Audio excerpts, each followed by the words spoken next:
ouvir a voz que está clamando por socorro. Será que você pode ouvir a multidão chamando por você? E o que você tem feito enquanto muitos vão marchando ao abismo? Será que não te importas com as almas que ao inferno hoje vão? Já é tempo de tomar uma atitude, não é tempo de pensar em desistir, pois o tempo da igreja nessa terra está bem perto de se extinguir. Não é hora de viver no egoísmo, já é hora de colher o que é de Deus. Daqui a pouco a trombeta soará, e onde estão os frutos seus? Levante, não temas, você é chamado, o ID de Cristo está sobre você. Não deixe milhões esperando, eles precisam de você. Não diga, sou fraco, não posso fazer. Deus está te enviando, mas vai com você. Multidões querem ouvir a tua voz, elas precisam receber o que você tem pra lhes dar. Não temas, não pare, multidões estão olhando pra você. Proclame e fale, conte ao mundo o que Deus pode fazer.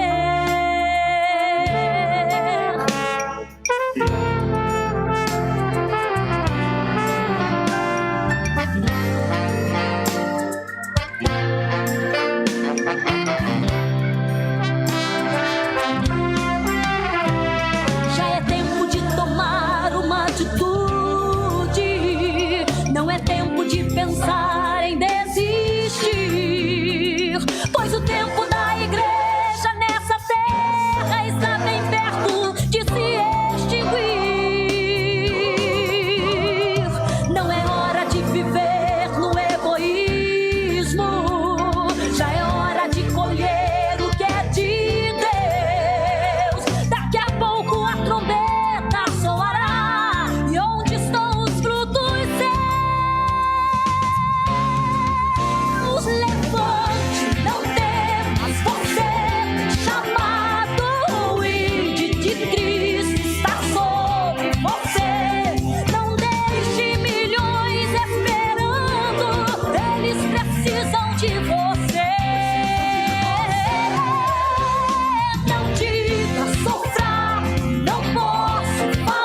Paz do Senhor, meus irmãos. Estamos iniciando o programa Voz de Assembleia de Deus, com destaque para missões, com a apresentação deste que vos fala, Diácono João Wesley. Nós fazemos parte da Igreja Evangélica Assembleia de Deus, no campo eclesiástico de São Miguel dos Campos, igreja esta pastoreada pelo muito nobre pastor Amaro Antônio e presidida pelo nosso querido e amado reverendo José Orisvaldo Nunes de Lima. Ao meu lado está a irmã Cíntia, ela que estará nos trazendo uma palavra de Deus nesta tarde. E aproveitando que hoje é o dia da Bíblia, além do nosso culto de missões, eu já queria iniciar aqui com a irmã Cíntia perguntando a ela qual o papel da Bíblia na vida cristã dela e como ela começou a se interessar pelas Sagradas Escrituras. Olha, a paz do Senhor para todos. Estou muito feliz de estar aqui nesta tarde. Desde já agradeço o convite ao diácono irmão João Wesley. A Bíblia é a palavra de Deus e para mim ela é o guia, né, da minha vida. Com ela, quando eu leio a Bíblia, eu aprendo mais sobre Jesus. Quando eu leio a Bíblia, eu estou ali alimentando o meu espírito, eu me sinto mais perto de Jesus. E é interessante porque, assim, antes eu já fui uma jovem, já fui uma adolescente que apenas carregava a Bíblia. Em certos momentos, eu lia a Bíblia, já li a Bíblia inteira, mas era como se isso aqui era só um acessório, né? De pegar e levar para a igreja. Chegava em casa, colocava, guardava, chegava a hora de ir para o culto, pegava de novo. Só que chegou um certo momento da minha vida em que Deus falou comigo, falou ao meu coração, e eu falei, não, eu preciso realmente me aprofundar mais no meu relacionamento com o Senhor. E a gente sabe que se a gente quer ficar mais perto do Senhor, se a gente quer de fato ter um relacionamento com o Senhor, a gente precisa. Uma das principais coisas é ler a sua palavra e viver a palavra de Deus. E às vezes a gente abre, a gente lê, acha até um pouquinho chato, né? Alguns capítulos a gente não entende. A gente pede direção ao Senhor, ora, e Deus nos dá ali a sabedoria para entender o que é que aquele capítulo, aquele versículo está querendo nos ensinar. E quanto mais a gente lê, é interessante, quanto mais a gente lê, mais vontade a gente tem de ler. E às vezes eu vou lendo, eu digo, meu Deus, não quero parar, mas eu já li tanto hoje, aí eu paro um pouquinho. Quando chega mais tarde, eu leio de novo.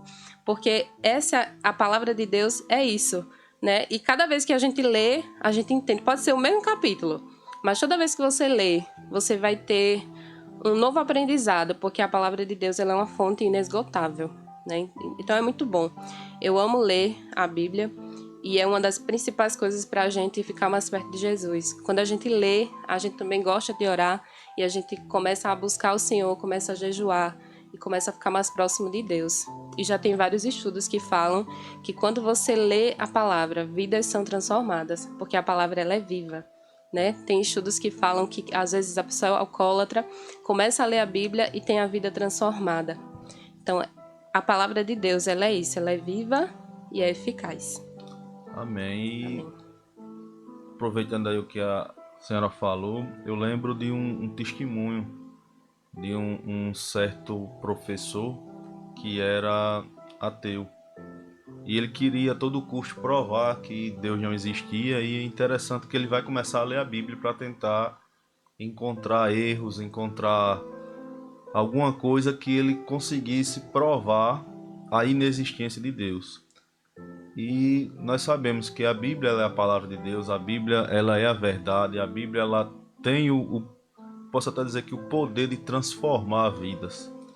E lendo a história desse homem, ele disse que começou a ler com o intuito de encontrar ali alguma forma de mostrar que Deus não existia, porém a cada dia que ele lia, ele tinha mais certeza de que Deus ele existe, de que Deus é verdadeiro, de que a palavra que contém na Bíblia é realmente a palavra de Deus, é realmente Deus trazendo uma iluminação para as pessoas, é Deus falando diretamente com as pessoas. Então ele se converteu a partir do momento em que ele começou a ler as Sagradas Escrituras. Então é muito importante que a gente celebre esse dia, porque é o dia em que, eu posso dizer até assim, o dia da Bíblia é o dia que a gente tem a oportunidade de agradecer a Deus por Ele ter nos presenteado com este livro. Porque a Bíblia não contém a palavra de Deus, ela é a própria palavra de Deus falando aos nossos corações. E eu trouxe aqui algumas curiosidades, né? A Bíblia é composta por 66 livros, ela tem 1.189 capítulos, 31.173 versículos, 773.692 palavras e 3.566.480 letras.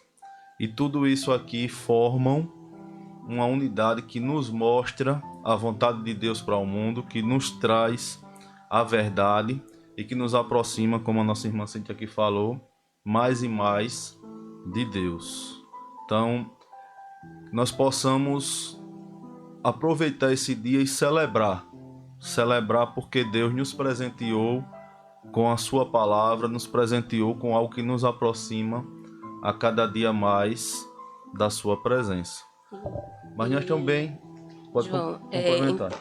E é um privilégio a gente poder carregar essa Bíblia e a gente poder ler a Bíblia, a gente poder ter acesso a essa palavra, Sim, porque em muitos lugares eles não têm esse privilégio, né? A gente sabe que tem muitos lugares que não podem ter uma Bíblia, não podem ler a Bíblia e não pode ser cristão.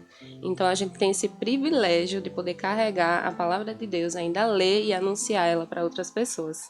Realmente, então é importante a gente aproveitar essa oportunidade, porque enquanto a senhora falava, eu lembrava aqui de um testemunho de um missionário, né? Aproveitando que hoje também é culto de missões, e eu lembro de um missionário que ele falava que estava em uma tribo lá na África e tinha alguns irmãos que moravam a cerca de 200 quilômetros, 300 quilômetros do local onde ele fazia ali a reunião para transmitir a palavra de Deus. E ele contando esse testemunho, ele disse que um daqueles irmãos, ele saía de uma tribo isolada, ele era o único ali daquela tribo que tinha aceitado a Cristo como Salvador, e ele ia participar do culto, e ele colocou como missão da sua vida decorar cada texto que aquele missionário pregava, utilizava nas suas mensagens. E esse missionário conta que muitas vezes aquele irmão ficava ali repetindo versículo por versículo, para quando ele retornasse ali à sua tribo, a cerca de 200, 300 quilômetros, ele transmitisse aquilo. E uma coisa me chamou a atenção é que o missionário fala que em algumas ocasiões, quando esse irmãozinho estava retornando, ele esquecia. Acabava esquecendo algum versículo ali, e muitas vezes ele retornava, às vezes mais de a metade do caminho, para perguntar o que foi escrito, para relembrar. Então, quando a senhora fala da importância de nós não utilizarmos a Bíblia apenas como um objeto que a gente vai e pega para levar para o culto, para levar para algum lugar, mas realmente aproveitar ela, ler, meditar, se concentrar naquilo que Deus quer falar aos nossos corações. Eu lembro dessa história porque aquele homem, ele tinha tanto desejo das pessoas conhecerem as Sagradas Escrituras que ele não se permitia esquecer. E que mesmo quando ele esquecia, ele retornava, porque ele sabia da importância. Então, irmã Cíntia, realmente, que nós possamos entender e aproveitar essa oportunidade que nós temos de ter a palavra de Deus em nossas mãos, de poder ter acesso em qualquer momento, porque a Bíblia nós encontramos resposta para tudo nas nossas vidas. Verdade.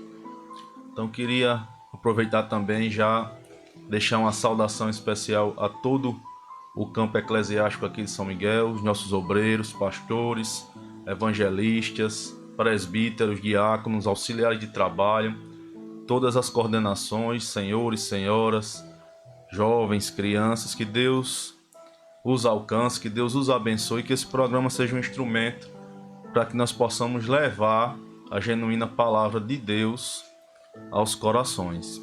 O tema de missões desse ano, aliás, desse mês, final de ano, é uma celebração dos 10 anos de pastorado do nosso pastor-presidente, pastor José Orisvaldo, e nós estaremos apresentando aí um vídeo para que os irmãos lembrem todo esse período aí de 10 anos do pastorado do nosso pastor.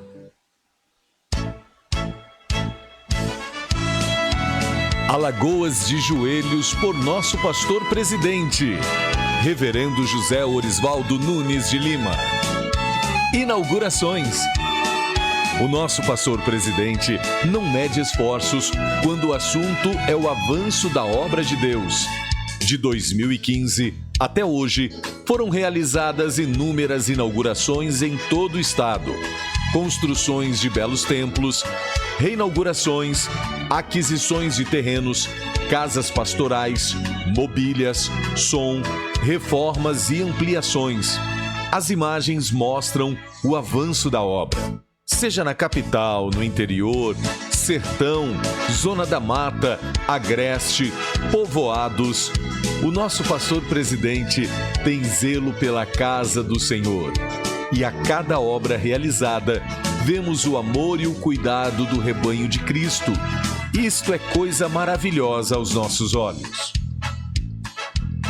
Nesse período de 10 anos à frente de nossa igreja, o crescimento é exponencial. Inaugurações belas, na capital, no interior, em povoados, estamos vendo o agir de Deus. Isto é trabalho sério. Isto é o homem que crê na palavra do Senhor e faz a obra com zelo, amor e respeito. Deus seja louvado pela vida do meu pastor presidente, que é um instrumento de Deus para nos abençoar. Assim nós estamos avançando. Faça a sua parte, contribua, ajude, ore, venha você também fazer missões. No mês de dezembro, nossa missão: honrar quem nos tem honrado. Reverendo José Orisvaldo Nunes de Lima. Conjoade, um evento que começou pequeno, mas com a chegada do nosso pastor presidente, a cada ano foi se ajustando. Os nossos jovens, contemplados com o cuidado e visão de Deus para o período de carnaval. Vale salientar que no Brasil, Alagoas se destaca. O Conjoade cresceu e hoje reunimos mais de 23 mil jovens e crianças louvando ao Senhor. Que obra maravilhosa! Que venha o Conjoade 2026. EBO. Nos 110 anos de nossa igreja, nosso pastor presidente abençoou todo o estado de Alagoas, levando a Escola Bíblica de Obreiros para todo o estado. Foram 12 polos, onde permitiu que cada município, povoado, distrito fossem assistidos. Os nossos obreiros, jovens e mulheres, aprenderam mais da palavra de Deus. O grande fechamento aconteceu na Convenção 2025, com a última EBO na capital, Maceió. Evangelismo. Nota o homem sincero e considera o que é reto, porque o futuro deste homem será de paz. Salmo 37, 37. Assim tem sido o nosso pastor, um verdadeiro evangelista. Batismo. A nossa igreja todo ano tem sido abençoada por Deus. Os batismos aumentam ano após ano. Louvamos a Deus pelo pastor que nos foi dado. Homem incansável e zeloso, cheio de temor e instrução da palavra. Verde eminens est, non solo no inverno, sed in opere, luminem in tenebres fulgens. Traduzindo do latim para o português, o homem de Deus é eminente não apenas em palavras, mas também em ações. Uma luz que brilha nas trevas. Vemos a graça de Deus e o crescimento de nosso ministério. Isto é coisa maravilhosa. Sentimos-nos honrados e neste momento, meu pastor, queremos honrá-lo, assim como o Senhor tem recebido as devidas homenagens em todos os lugares que passa. Saiba que neste momento, onde este vídeo passar, cada crente assembleiano estará honrando o Senhor, porque assim nós nos sentimos honrados através da sua pessoa. Que o Senhor te abençoe. Semadeal. Juntos somos fortes. Amém. Nós queremos agradecer a Deus pela vida do nosso pastor presidente, por esses 10 anos de pastorado aí, em que ele tem conduzido a nossa igreja de uma maneira brilhante, de uma maneira extraordinária, com edificação de templos, com novas construções, com novos pastores sendo apresentados, sendo aclamados pelo nosso ministério. E tem sido, eu posso dizer assim, que 10 anos de bênçãos, 10 anos de prosperidade, né? E trazendo para o nosso contexto da Secretaria Estadual de Missões, a Semadeal, que é o órgão responsável pela missão estrangeira, estadual e pelos campos de pequeno porte, nós também tivemos um grande progresso nesses 10 anos. Eu tenho aqui algumas informações, né? Com os recursos de Semadeal foram construídos 4 templos no interior do estado, foram adquiridos 2 no exterior, sendo um na Bolívia e o outro no Chile. Também foram adquiridas 20 casas pastorais para campos missionários de pequeno porte, além de 2 terrenos e 2 imóveis adaptados para congregações. Foram enviadas 10 famílias missionárias para o exterior e 10 para o interior do nosso estado. No campo internacional foram abertas 4 frentes de trabalho, uma no Chile, 2 em Portugal e uma na Espanha. Foram organizados 9 campos eclesiásticos missionários e outros foram desmembrados em virtude do crescimento. Atualmente a nossa igreja conta com 173 campos eclesiásticos em Alagoas. E eu posso dizer que esse trabalho tem crescido, a igreja tem prosperado, almas têm sido alcançadas mediante a graça de Deus sobre a vida do nosso pastor presidente. E eu posso dizer que a partir do momento que Deus o abençoa, nós também somos abençoados. Nós vemos isso nos nossos pastores, aqui em São Miguel mesmo, através do pastor Amaro, sua família, a bênção de Deus também sendo trazida para nós, os membros da igreja, mediante a vida dos nossos pastores. Então, meus irmãos, talvez as pessoas se perguntem, mas tema de missões, falar sobre os 10 anos de pastorado do pastor Oswaldo. Sim, e é importante que a gente fale, porque através da vida do nosso pastor, através do seu ministério, através da bênção que Deus tem derramado sobre a vida dele, muitas vidas têm sido alcançadas. É um pastor incansável, que sempre está ali evangelizando, trazendo uma palavra para a igreja, não só para os membros da igreja, mas para os pastores, para pessoas até que não são crentes. Então, que nós possamos louvar e agradecer a Deus pela vida do nosso pastor presidente. Eu queria agora apresentar o próximo louvor e que esse louvor ele alcance os corações, e eu quero dedicar esse louvor a cada um dos ouvintes que estão nos acompanhando esta tarde. Quero aqui já agradecer mais uma vez à irmã Cíntia, ao pastor Amaro, ao pastor Amós, ao Jair, que fica ali por trás das câmeras nos auxiliando. Então, quero dedicar esse louvor a cada um de vocês que fazem parte da nossa igreja, e eu posso dizer que 10 anos de pastorado do pastor Orisvaldo, muitas almas foram alcançadas, e os 110 anos da nossa igreja, também de homens e mulheres de Deus que se desbravaram, que se lançaram para levar a palavra de Deus e alcançar. Eu posso dizer que a minha vida e que a vida de muitos de vocês que estão ouvindo aí, elas foram alcançadas porque Deus usou e abençoou homens e mulheres para fazer a diferença em nossas vidas. Então que esse hino ele seja dedicado a você, meu amigo, meu irmão que está nos acompanhando e que também é uma ferramenta de Deus para fazer a diferença no nosso estado, na nossa nação.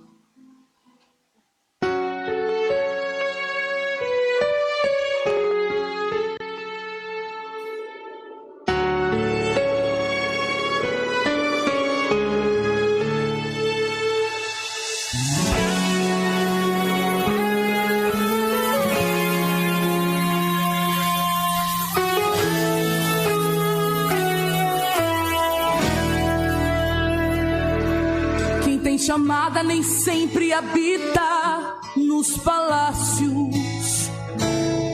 Às vezes vai cuidar de ovelhas no deserto. Quem tem chamada às vezes malha trigo no lagar. Procura amigos e não tem ninguém por perto. Quem tem chamada às vezes enfrenta o gigante e não adianta tomar as armas emprestadas. Muitas vezes o que resta é uma funda e uma pedra e a confiança em um Deus que nunca falha. Quem tem chamada às vezes enfrenta o Carmelo, promove desafios para ver descer fogo do céu.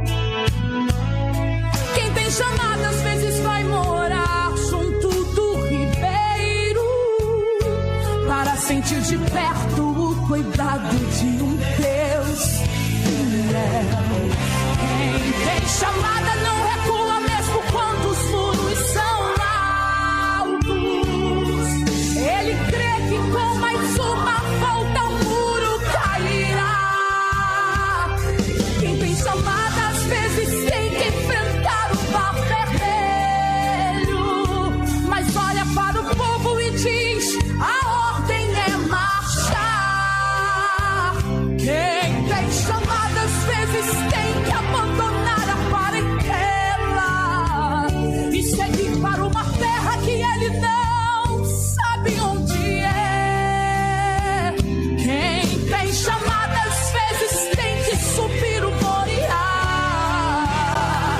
passar pela prova e ver Deus aprovar a sua fé. A chamada de Deus vem acompanhada de sofrimento, de perda, de lutas e lamento, mas a vitória é garantida pra quem suportar. Onde pisar teu pé, pode ficar certo, Deus abençoará. Se levante contra quem quiser se levantar, mas vai cair porque é de Deus a chamada. Enfrente o leão, derrube o gigante, Deus confirmará teu ministério aqui.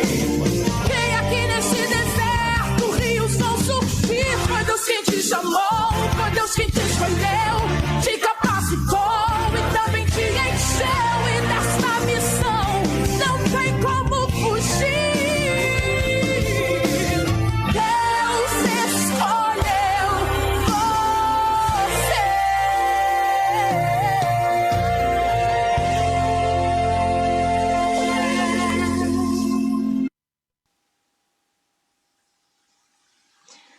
Paz do Senhor mais uma vez para os irmãos. Eu quero louvar a Deus pela vida do pastor Amaro, pastor dessa igreja.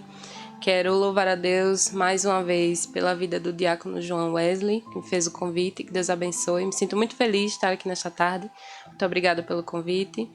Louvo a Deus pela vida do Jair, que está ali atrás, nas câmeras, fazendo essa transmissão. Que Deus abençoe vocês que estão assistindo esse programa. Eu tenho certeza que Deus continuará falando aos nossos corações. O programa A Voz da Assembleia de Deus hoje é com a participação de missões. E quando a gente fala de missões, eu me lembro da ordem que Deus deu a todos nós, né? Ide por todo mundo e pregar o evangelho a toda criatura. Então, todos nós temos esse chamado de Deus. E quando a gente fala de chamado, eu gosto muito da chamada de Moisés, que está lá em Êxodo, capítulo número 3, e o versículo do 1 ao 4, que diz assim: Moisés apacentava o rebanho de Jetro, seu sogro, sacerdote de Midian, e, levando o rebanho para o lado oeste do deserto, chegou a Horebe, o monte de Deus. Ali o anjo do Senhor lhe apareceu numa chama de fogo, no meio de uma sarça. Moisés olhou, e eis que a sarça estava em chamas, mas não se consumia.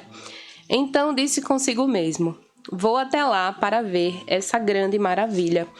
Por que é que a sarça não se queima? Quando o Senhor viu que ele se aproximava para ver, Deus, do meio da sarça, chamou e disse: Moisés, Moisés. E ele respondeu: Eis-me aqui. Esse capítulo ele fala da chamada de Moisés, quando Deus chama Moisés, quando Deus fala com Moisés ali no meio de uma sarça ardente. Só que antes de falar especificamente sobre essa chamada de Moisés, eu gostaria de falar um pouco antes, nos capítulos anteriores, a partir do capítulo de número 1 de Êxodo. Quando a gente vai ler a Bíblia lá em Gênesis, a gente vê que Deus faz uma promessa para Abraão. Deus promete para Abraão que ele abençoaria os seus descendentes e que eles se multiplicariam grandemente. E aqui em Êxodo, a gente vê o cumprimento dessa promessa. E se a gente for observar, no tempo de Êxodo, o povo de Israel, eles tinham mais de 600 mil homens de guerra, fora mulheres e crianças. Era muita gente. E quando José estava vivo, quando a geração ali de José estava viva, seus irmãos, até aí estava tudo bem. Só que essa geração passa, essa geração morre e chega um novo rei, um novo faraó que não conhecia José. E aquele faraó, ele começa a se incomodar com o crescimento de Israel. Aquele faraó, ele pensa, temos que fazer alguma coisa. E faraó vai fazer algumas coisas para tentar impedir o crescimento do povo de Israel. E uma das coisas a gente vê no capítulo 1, versículo número 11. A Bíblia nos fala que Faraó coloca os israelitas para fazerem trabalhos forçados, para trabalharem como escravos. A Bíblia nos fala que eram trabalhos pesados. Eles tinham que colher a palha, triturar a palha, transportar barro e água, dar forma aos tijolos, colocar no sol para secar, transportar, fora todas as imposições e as taxas, impostos que eles precisavam pagar. E a Bíblia fala, inclusive, que aquele povo de Israel, que os israelitas construíram até cidades para os egípcios. Então eram trabalhos forçados. Só que a Bíblia vai nos dizer em Gênesis capítulo número 15, versículo do 12 ao 14, que Deus já havia dito isso a Abraão, quando ele disse que os seus descendentes iriam para um país estrangeiro e lá seriam escravizados e maltratados. Só que Deus promete livrar esse povo quando chegasse a hora certa. E a Bíblia, inclusive, também vai nos dizer em Deuteronômio, capítulo número 4, versículo número 20, quando Deus vai comparar o Egito a uma fornalha de ferro, onde os israelitas eles iriam sofrer. Só que todo aquele sofrimento, toda aquela experiência dentro dessa fornalha transformaria o povo de Israel em uma nação muito poderosa. Então a Bíblia fala que o faraó vai tentar impedir o crescimento do povo de Israel, reduzindo-os a trabalho forçado como escravo. Só que a mesma palavra de Deus vai nos dizer que quanto mais eles afligiam, mais o povo de Israel se multiplicava. Quanto mais eles afligiam, mais o povo crescia e se espalhava. Quanto mais aflição, mais resistência. Quanto mais aflição, mais multiplicação. E assim é o povo do Senhor. Porque nada pode parar o crescimento do povo de Deus. Quanto mais persegue, quanto mais aflige, mais a igreja se multiplica, mais a igreja cresce, mais a igreja fortalece. E aí os egípcios, eles não sabiam mais o que fazer. E Faraó vai dar uma ordem às parteiras hebreias. Ele vai dizer a partir do versículo número 15, Ele vai dizer, olha, toda vez que vocês servirem de parteiras para as mulheres hebreias, vocês olhem, se for um menino que nascer, pode matar, mas se for uma menina, deixem viver. Só que aquelas parteiras, elas temem a Deus e não obedecem o que Faraó manda elas fazerem. Elas fazem ao contrário, elas deixam os meninos viverem. E porque elas temeram a Deus, Deus foi tão bom que além do povo aumentar, o povo se tornou muito forte. E a Bíblia fala que aquelas parteiras, elas tiveram filhos, porque a Bíblia fala que Deus constituiu famílias a elas. Então, enquanto a palavra era de morte, enquanto o decreto era de morte, Deus estava trazendo vida. E aí Faraó vai tentar mais uma vez parar o crescimento do povo de Israel. Ele, ao invés de já tinha dado ordem às parteiras, agora ele vai dar ordem a todo o povo, que qualquer menino hebreu que nascesse fosse jogado no rio Nilo. E aí, se a gente for observar, o livro de Êxodo, ele tem como tema libertação. Só que não se pode ter a libertação sem um libertador. E aí vem o nascimento de Moisés, o libertador do povo de Israel. Capítulo número 2. A Bíblia vai nos dizer que um homem da casa de Levi se casou com uma mulher da mesma tribo. Essa mulher se chamava Joquebede. A mulher ficou grávida e deu à luz a um filho. Só que vendo que o menino era bonito e que era um menino, ela precisou esconder e escondeu por 3 meses. Eu imagino a aflição de Joquebede tentando esconder aquela criança. Porque a gente que é pai, a gente que é mãe, a gente sabe que um RN, ele chora muito. Ele chora de manhã, ele chora à tarde, ele chora à noite, né, João Wesley? Ele chora muito. Então, imagine, eu não sei como foi que Joquebede conseguiu esconder Moisés por 3 meses. Eu imagino a aflição daquela mãe, a cada choro que aquela criança dava, porque é muito difícil. Só que Moisés carregava consigo um chamado, um propósito específico de Deus que nem ele mesmo sabia e nem seus pais também sabiam, mas Deus estava traçando toda a vida ali de Moisés, o protegendo e cuidando dele. Era a graça de Deus na vida de Moisés. E aí, aquela mulher, Joquebede, não mais conseguindo esconder Moisés, ela vai tomar uma atitude muito arriscada. Ela vai pegar um cesto de junco, vai tapar todos os buracos com betume e piche, vai pegar esse cesto e vai colocar o cesto no meio dos juncos à beira do rio. A irmã de Moisés, Miriam, vai ficar de longe só observando para ver o que acontecia. E a Bíblia vai nos dizer que a filha de Faraó, ela estava se banhando junto com as suas criadas e quando vê o cesto, pede para que uma de suas criadas vá buscar. Quando ela abre, ela vê que uma criança estava chorando e reconhece que era um hebreu. Ali, aquela mulher, ela tem compaixão dele. E é interessante a gente ver que Faraó, ele ordenou que os meninos fossem jogados no rio Nilo para morrerem. Porém, é do mesmo rio Nilo que Moisés foi salvo. É do mesmo rio Nilo que Deus decide salvar e trazer ali o libertador para o povo de Israel. E não só salvo, porque além de ser salvo, Moisés cresceu sob a proteção daquele que havia ameaçado a sua própria existência. Aleluia, glória a Deus. E embora Moisés ele fosse criado ali, educado no Egito, ele não deixou com que aquela cultura o corrompesse. O coração, a essência e o caráter de Moisés era hebreu. E a gente vai ver que Moisés cresce no capítulo número 2 ainda, versículo número 11. Vai dizer que Moisés cresce e um certo dia ele sai para visitar os seus irmãos. E ali ele vê o trabalho pesado que eles faziam. Ali ele tem compaixão de um hebreu e acaba se precipitando. Ele acaba matando um egípcio e escondendo seu corpo. Aqui, Moisés ele tenta redimir o povo de Israel à sua própria maneira. Ele tenta redimir o povo no seu tempo, mas não era no tempo de Moisés, era no tempo de Deus. Não era com a força de Moisés, mas era com a força e o poder de Deus. E aí Moisés tem medo, Faraó descobre, tenta matar Moisés, mas Moisés foge para a terra de Midian. E lá, mais uma vez, Moisés presta socorro às filhas de Reuel. Em todo o tempo, a gente vai ver que Moisés ele é apresentado como defensor dos fracos.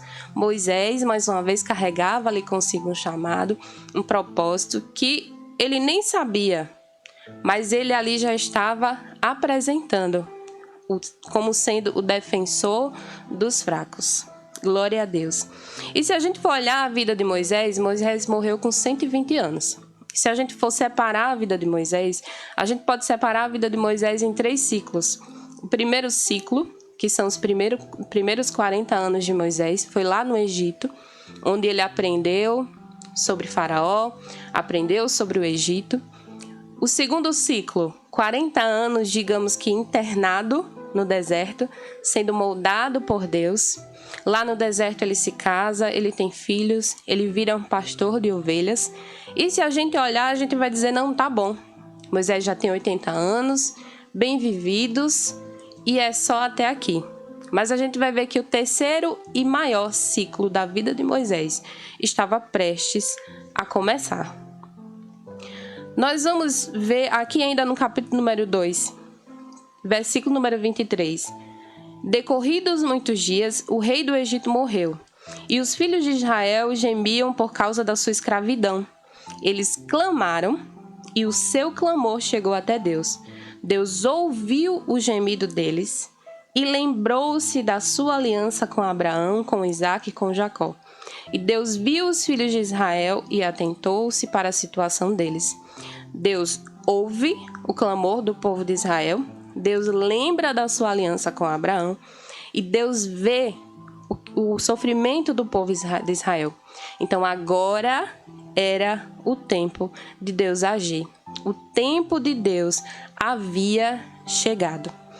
E a Bíblia vai nos dizer no capítulo número 3, no qual eu li agora nesta tarde, que Moisés apacentava o rebanho de Jetro. Moisés, ele era um pastor de ovelhas quando Deus apareceu a ele. E se a gente for observar, Deus sempre quando chama alguém, essa pessoa, ela já está trabalhando. Essa pessoa já está servindo. Se a gente for olhar quando Deus chama Davi, Davi estava cuidando das ovelhas de seu pai. Quando Deus chama Samuel, Samuel servia no templo. Quando Deus chama Gideão, Gideão estava malhando o trigo no lagar. Quando Deus chama Eliseu, Eliseu estava arando a terra. 4 dos apóstolos, quando Deus chama, estavam cuidando das suas pescarias. Mateus era um coletor de impostos. Então, se a gente for observar, Deus não tem nada com a preguiça. Quando Deus chama alguém, é porque aquela pessoa ela já está trabalhando. Aquela pessoa já serve de alguma forma. Aleluia. E quando Deus chama Moisés, Moisés estava apacentando ovelhas. E a Bíblia vai nos dizer que o anjo do Senhor lhe apareceu numa chama de fogo no meio de uma sarça. Moisés olha, e eis que a sarça estava em chamas, mas não se consumia. O que chama a atenção de Moisés não é a sarça em chamas, porque uma sarça estar em chamas era comum no deserto. O que chama a atenção de Moisés é que aquela sarça não se consumia. Deus conhecia Moisés, Deus conhecia o seu coração e sabia a forma de atrair Moisés até ali. E Deus, do meio da sarça, ele chama e diz: Moisés, Moisés. Era uma chamada clara e uma chamada pessoal, uma chamada específica. E Moisés fala, eis-me aqui, Deus continua dizendo, não se aproxime, tire as sandálias dos seus pés, porque o lugar em que você está é terra santa. Os sacerdotes, eles entravam descalços no templo para não entrar com poeira, nem com pó dentro do templo. Isso aqui era um sinal de reverência. Então, quando Deus fala para Moisés, tira as sandálias dos pés, porque o lugar em que você está é terra santa, é que Moisés precisava reconhecer a identidade daquele que falava com ele. E aí Deus vai revelar para Moisés que ele estava angustiado com o sofrimento do povo no Egito. E Deus fala no versículo número 8, que decidiu descer a fim de livrar o povo de Israel das mãos dos egípcios. E quando Deus decide descer e intervir, ele muda o curso da história.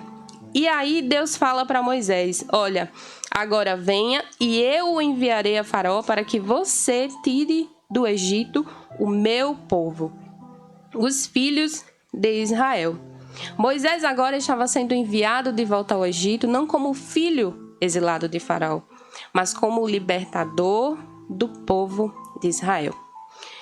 Se fosse qualquer outra pessoa, ou talvez se fosse eu, não sei, eu poderia dizer: eis-me aqui, Senhor, estou aqui, eu irei.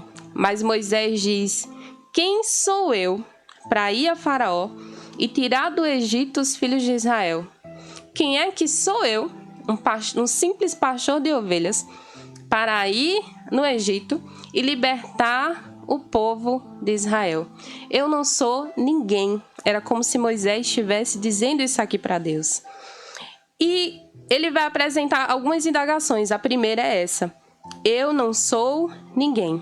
E se a gente for observar, os homens mais aptos para grandes missões geralmente são homens que se julgam incapazes e despreparados. Se a gente for olhar para Jeremias, Jeremias diz: é que eu não passo, Senhor, eu não passo de uma criança. Se a gente for olhar para Gideão, quando Deus chama Gideão vai apresentar a Deus as suas incapacidades, a sua postura insignificante. Ele vai dizer: eu sou o menor da casa do meu pai. Ele é medroso, ele não tem muita fé. Só que Deus fala, assim como ele falou para Jeremias e para Gideão, ele fala para Moisés: eu estarei com você e ainda lhe darei um sinal. Só que mesmo assim, Moisés ainda pergunta para Deus, apresenta para Deus mais uma indagação. Ele fala: quando eu for falar com os filhos de Israel e lhes disser: o Deus dos seus pais me enviou, eles vão perguntar qual é o nome dele. E então o que é que eu vou dizer? Qual é o seu nome? O pedido de Moisés para saber o nome de Deus, ele era importante porque os israelitas acreditavam que o nome refletia a essência do indivíduo. Então ele fala assim: o que é que significa o seu nome? Que nome eu digo do Deus que me apresentou para falar com eles? E se a gente for olhar em Gênesis, existem aspectos diferentes da natureza de Deus que são ressaltados pelos nomes empregados para designá-los. Se a gente for olhar na Bíblia, em Gênesis, El Elyon significa Deus Altíssimo. El Roi, o Deus que me vê. El Shaddai, o Todo-Poderoso. Então, quando Moisés pergunta para Deus: qual é o seu nome? Deus poderia dizer assim: olha, diga para eles que meu nome é Jeová Jireh, o Deus provedor.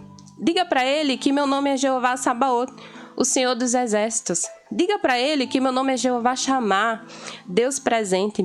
Diga para eles que o meu nome é Jeová Shalom, o Senhor é a paz. Diga para ele que o meu nome é Jeová Sidekenu, que eu sou a justiça. Só que ao invés de se apresentar com qualquer um desses nomes, Deus ele vai se apresentar pelo seu nome pessoal, Yavé.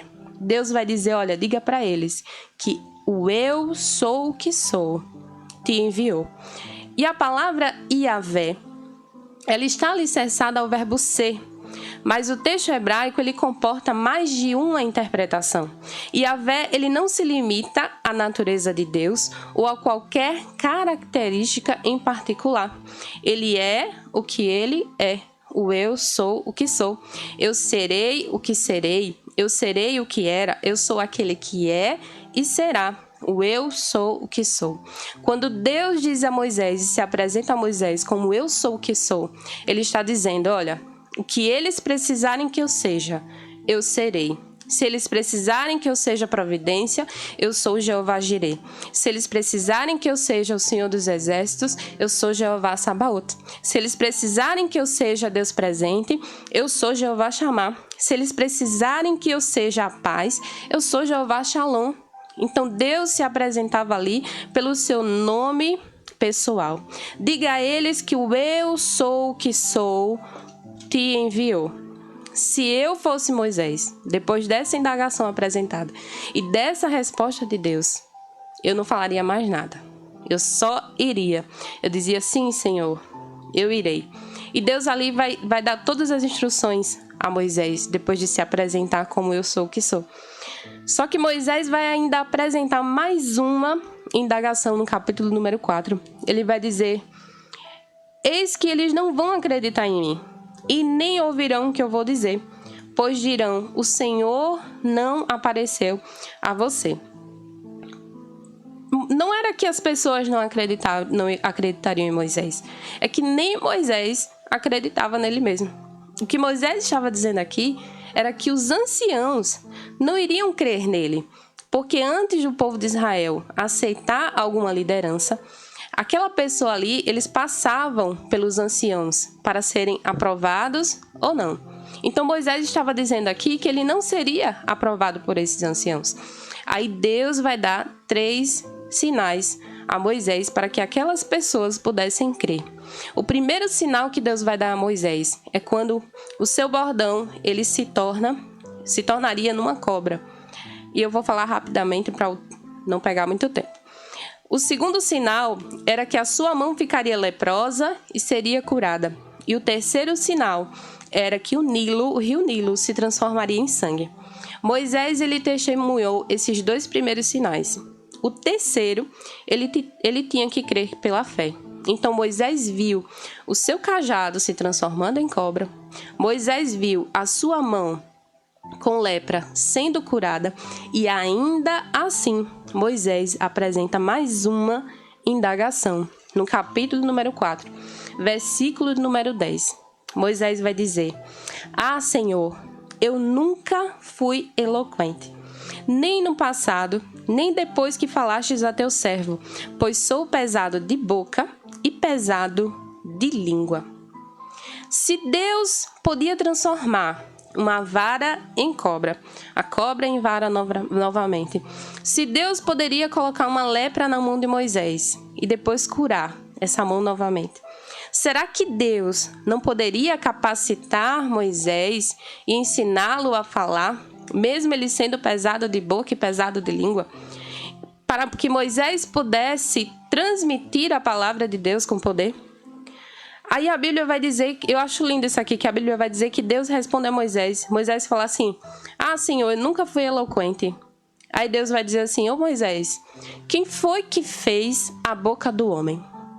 Ou o que vê, ou o cego? Ou quem faz o mudo, ou o surdo? Não sou eu, Senhor?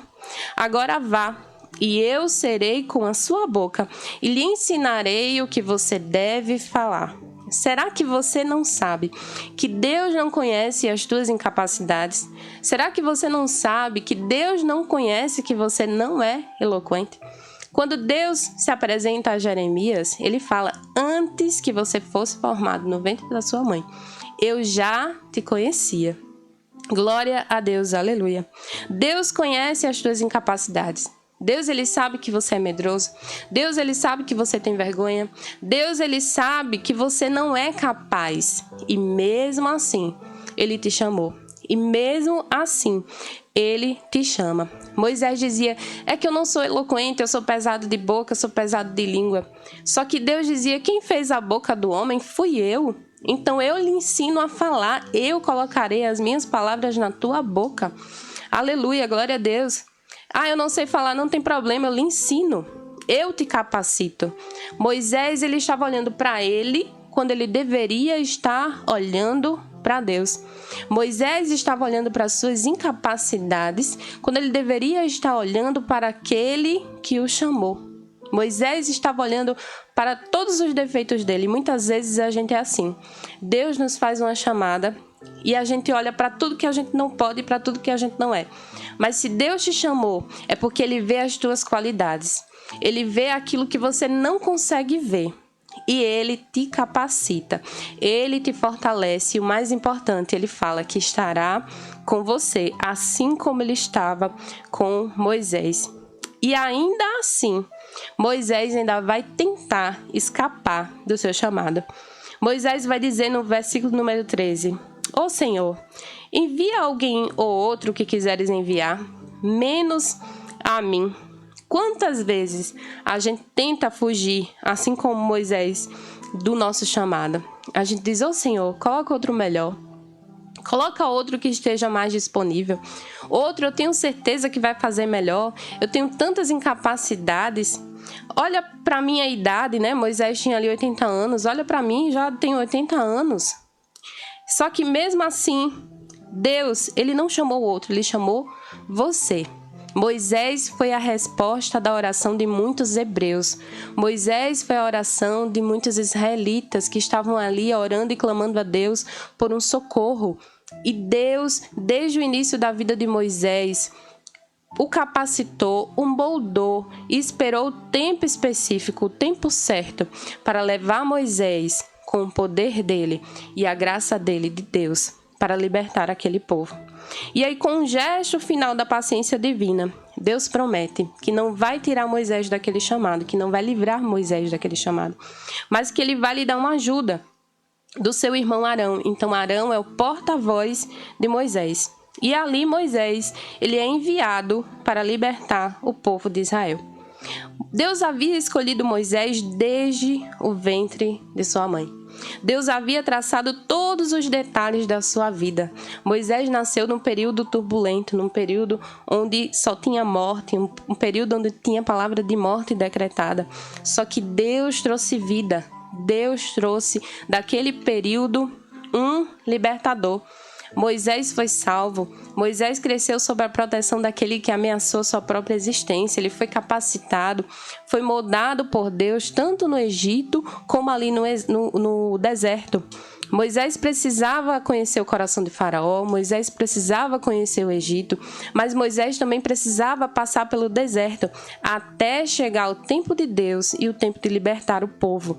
Faraó queria acabar com o povo de Israel, só que nada poderia impedir a promessa que Deus havia feito a Abraão. Então o povo foi liberto e o nome de Deus foi glorificado.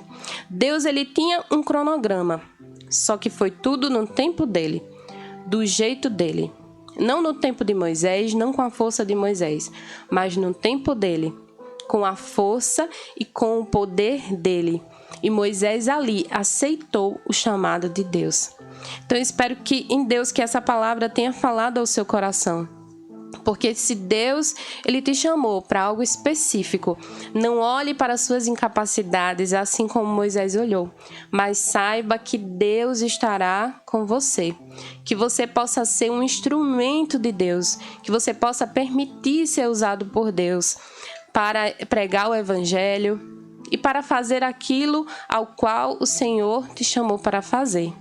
Que você aceite esse chamado no seu coração, que Deus te escolheu para fazer algo específico. E eu espero em Deus que essa palavra tenha falado fortemente ao seu coração, porque ela falou comigo. E eu agradeço a oportunidade, em nome de Jesus. Amém. Glória a Deus. Glória a Jesus. Eu lembro de uma frase que faz muito sentido diante dessa palavra tão maravilhosa que nos foi ministrada essa tarde. É que Deus, ele não prepara os capacitados, né? Mas ele capacita.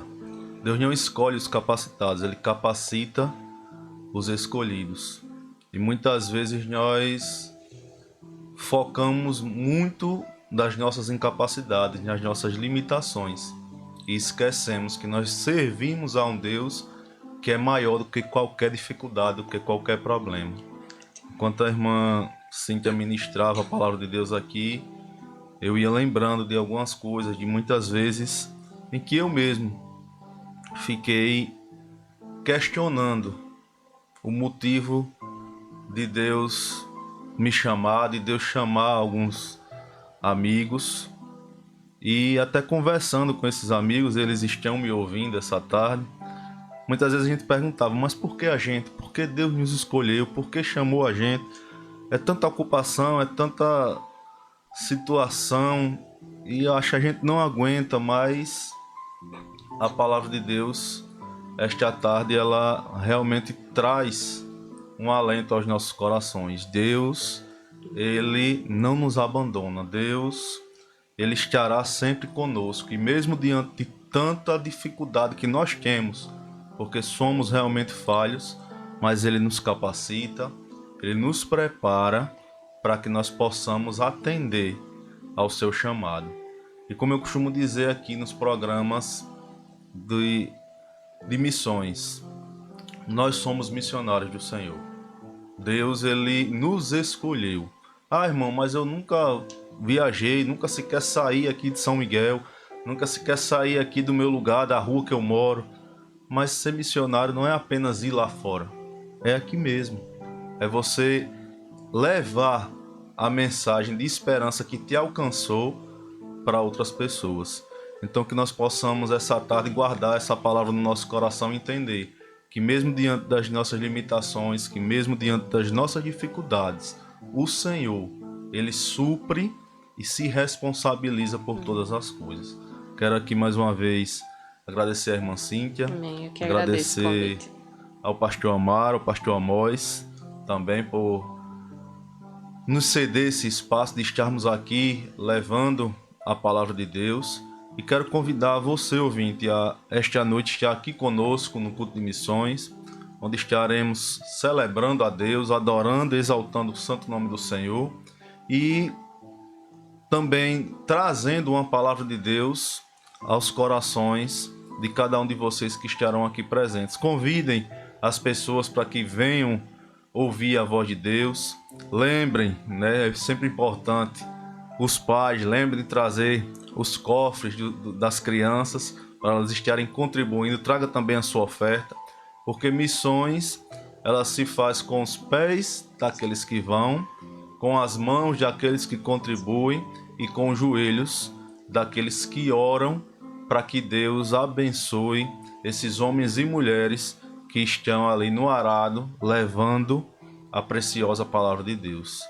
Então que Deus abençoe. Quero também aproveitar esse momento para convidar você que está nos ouvindo. Se você ainda não se inscreveu no canal da igreja, no portal ADSMC, se inscreva, curta essa mensagem, compartilhe, porque certamente este programa e todos os outros que nós temos aqui ao longo da semana, ele é uma ferramenta de Deus para alcançar as pessoas. Então compartilhe com seus amigos, com seus familiares, porque certamente Deus falará aos nossos corações e essa mensagem ela vai tocar alguém que está necessitado de ouvir uma mensagem de esperança.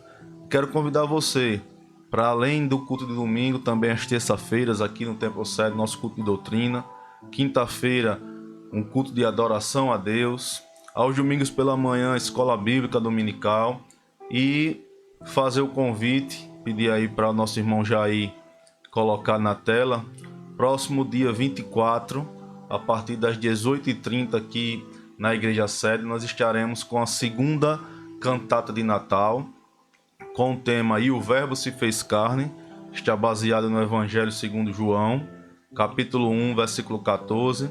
E quero aqui aproveitar e convidar a todos vocês ouvintes para estarem aqui adorando a Deus e entendendo que o verdadeiro sentido do Natal não é presentes, não é comida, não é roupas caras, mas é Jesus se fazendo realmente presente em nossas vidas e em nossos corações. Mais uma vez quero dedicar esse último louvor a cada um de vocês que nos acompanhou até agora, ao nosso pastor, sua família, a minha esposa, né, minha filha que estão ali me ouvindo, e dizer que Deus, ele te escolheu.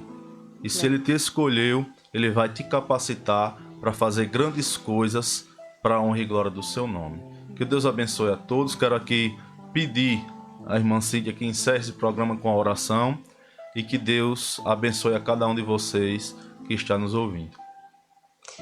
Senhor Deus e Pai, obrigada, Senhor, pela oportunidade de estarmos aqui mais uma vez, meu Deus, para falar mais de Ti, para ministrar da Tua palavra aos corações nesta tarde, Jesus. Abençoe a cada um, Senhor, ao diácono João Wesley, continue dando força, fortalecendo os ombros, os joelhos, para que ele possa continuar fazendo a tua obra, Jesus. Abençoe também o irmão Jair, que está aqui por trás das câmeras, que todo domingo está aqui para fazer a tua obra, Jesus. Abençoe o pastor desse campo, toda a igreja, Senhor, continue ajudando, continue nos dando a sua graça. Abençoe a cada um que está aqui assistindo esse programa.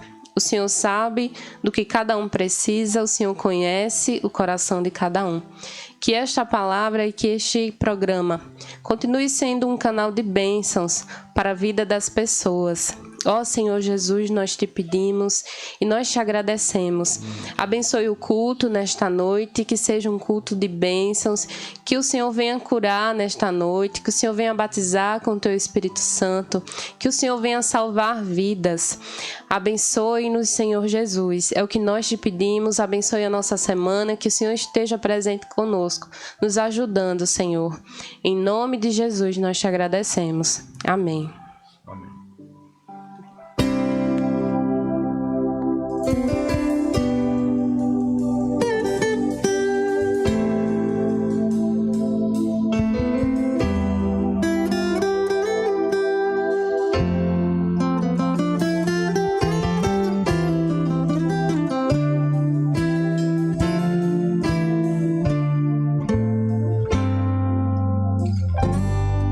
É preciso ter coragem pra deixar a casa dos seus pais e seguir pelo caminho aonde o Senhor lhe mandar.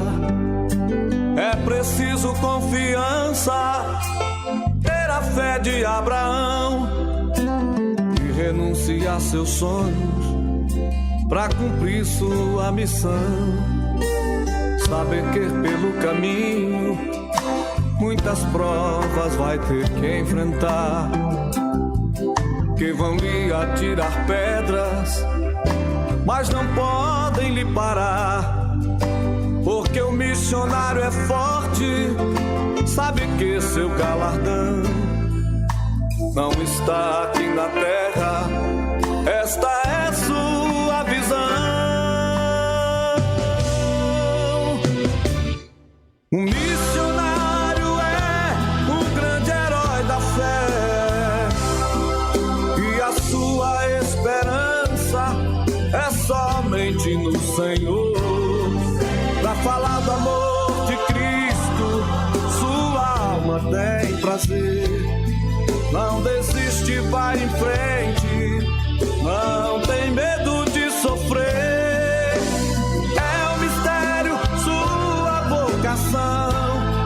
Deus estende sua mão, faz milagre acontecer. O missionário é mais do que um valente, é um verdadeiro crente que não vai retroceder.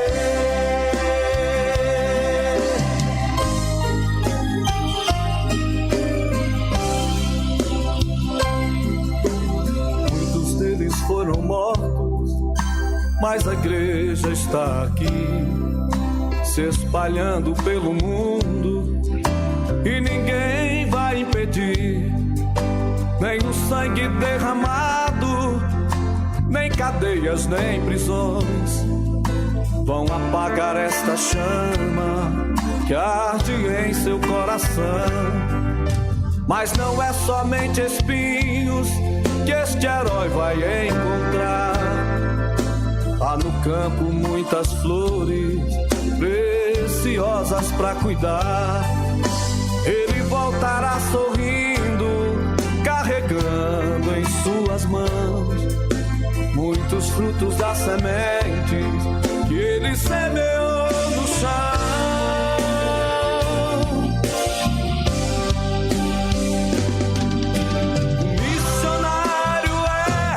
Um grande herói da fé, e a sua esperança é somente no Senhor. Pra falar do amor de Cristo, sua alma tem prazer. Não desiste, vai em frente, não tem medo de sofrer. É um mistério,